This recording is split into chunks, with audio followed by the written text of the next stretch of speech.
All right, let's dive in. Today we're going deep with an address from Elder Taniela B. Wakolo Okay. from, you might remember, the April 2021 General Conference, Right. all about how God shows his love. So we got the address, some other stuff ready. Definitely. It's a really powerful message. Awesome. And what's interesting is how Elder Wakolo Okay. doesn't just talk about God's love in, like a vague way. Mm-hmm. He actually gives us three Okay. really concrete ways. Oh, I like concrete. Yeah. Give it to me straight. Three concrete ways that we can actually see God's love Okay. in our lives. I am so ready, tell me. Okay, so the first one he talks about is relationships.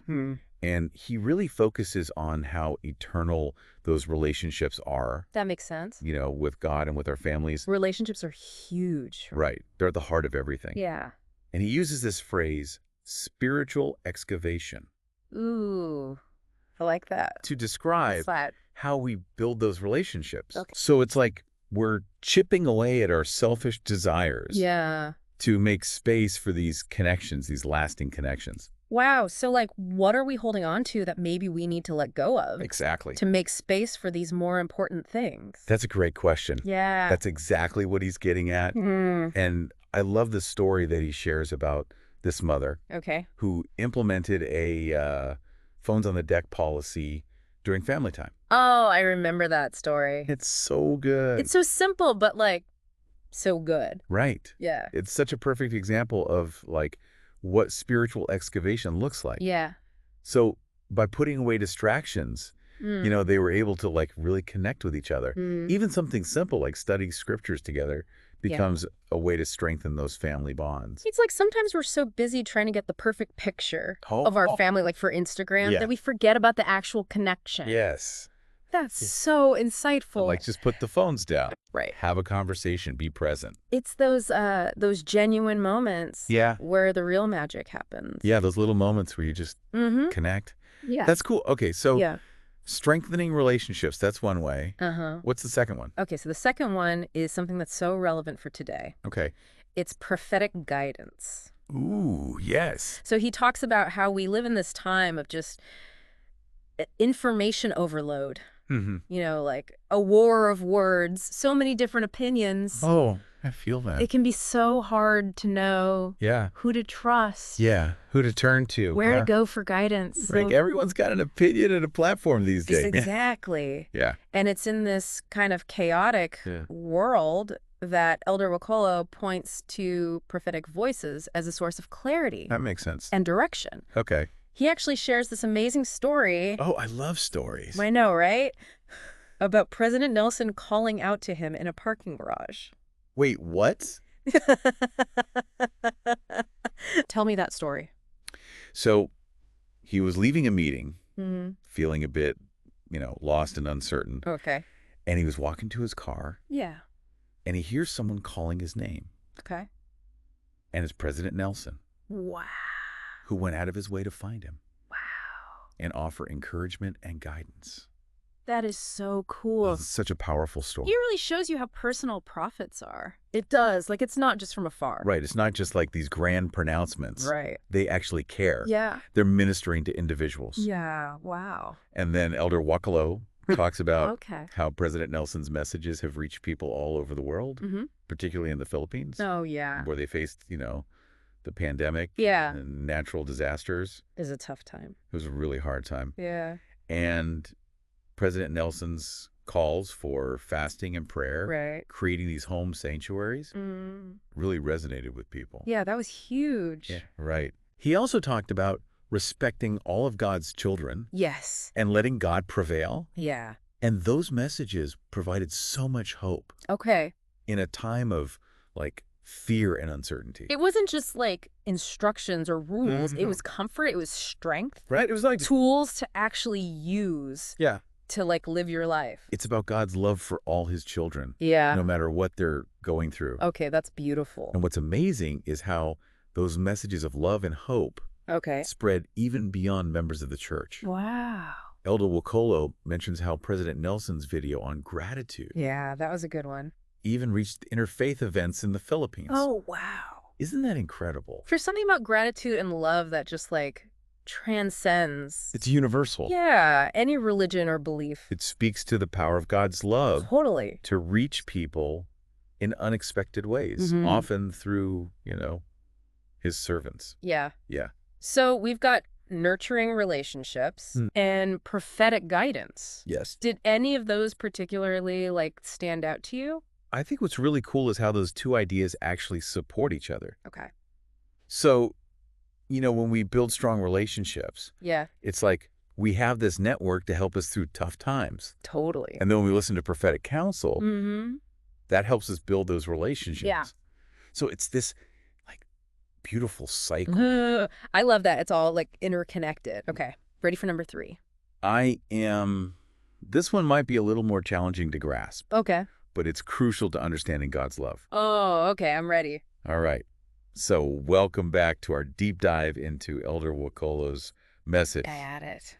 We've been talking about how God shows his love, focusing on relationships and those prophetic voices. Yeah, it's good. But now we get to Elder Wakolo's third point, and this is where things get really interesting. All right, lay it on me. Okay, so this is a way that we experience God's love that we might not always think about.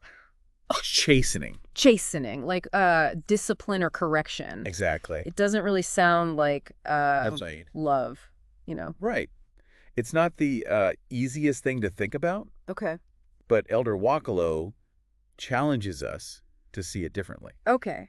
So remember when we talked about spiritual surgery? Yeah, like chipping away at the selfish desires. He actually applies that same idea Okay. to chastening. Interesting. So it's like God is performing surgery on our spirits, removing those things that are harmful. So it's more like a purification. Yeah, exactly. Not just punishment. Right. It's about refining us. Okay. Helping us to develop resilience. That makes sense. He even says that challenges, when viewed through the lens of faith, can actually bring us closer to God. That makes me think of the story of Joseph Smith losing those 116 pages. Oh, yeah. Of the Book of Mormon. That's a great example. It was a huge setback. Right. But it led him to, more humility. Yeah. More reliance on God. It really refined him. So maybe that was like a form of chastening. Absolutely. Okay. And, Elder Wakolo was very open about his own experience with chastening. Okay. He shared a story about learning of his sister's passing while he was serving a mission. Oh, wow. That must have been so hard. It was. Yeah. And he talked about how he felt self-pity and even resentment at first. That's understandable. Right. It's a natural human reaction. Yeah.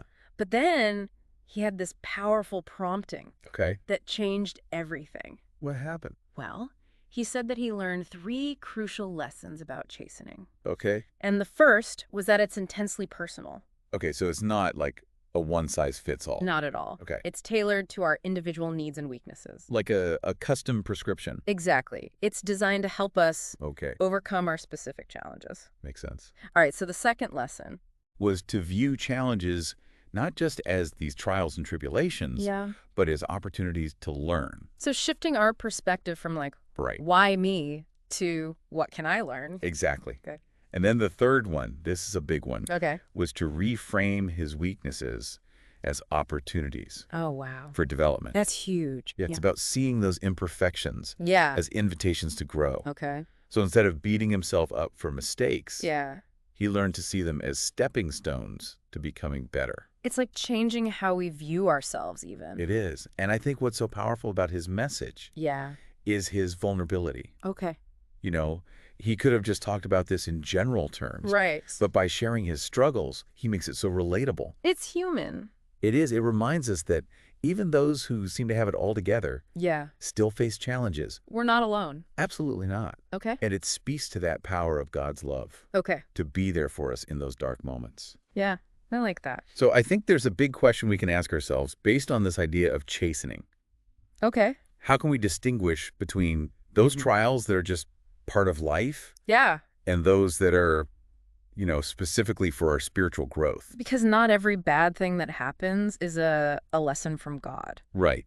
Exactly. That's a good question, and it's one I've thought about. It's a tough one. Yeah. It's hard to know sometimes. Yeah. Is this just bad luck, or is this like a specific thing? Right. Have you ever experienced something that, absolutely. Looking back, you're like, oh, that was a turning point? Yeah. Tell me about it. I remember this one time. Okay, we're back. Yeah. Last part of our deep dive with Elder Wakolo.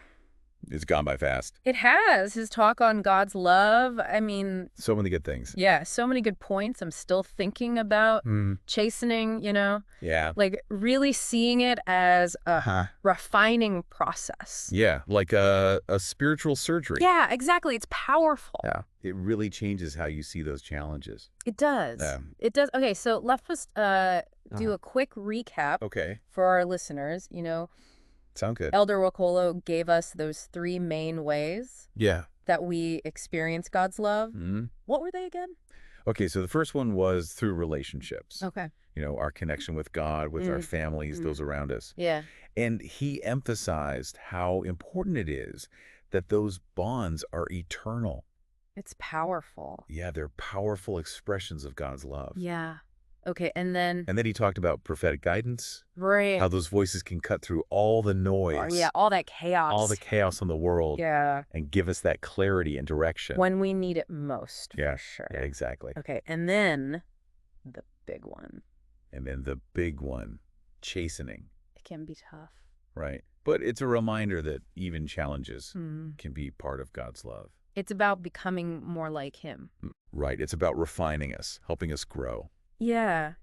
As we've been talking, I've been thinking about how those 3 things are really connected. Oh, they are. It's like they work together. Yeah. Almost like a system. Yeah. You build those strong relationships. Yeah. That helps you through challenges. Right. And then when we follow that prophetic counsel, it helps us build those relationships. No, it fits together. It does. Yeah. And then facing those trials with faith helps us come out stronger. It's like a beautiful tapestry. I love that. That's a great way to put it. A tapestry of love and guidance, even refining fire. It's always evolving. Yeah. Every experience adds to it. Yeah, as we're wrapping up. Okay. What's the one thing you hope listeners will take away from this? I think the biggest takeaway is that God's love is constant. Okay. It's all-encompassing. It's with us in the good times and the bad times. It's working for our good, even when we don't understand.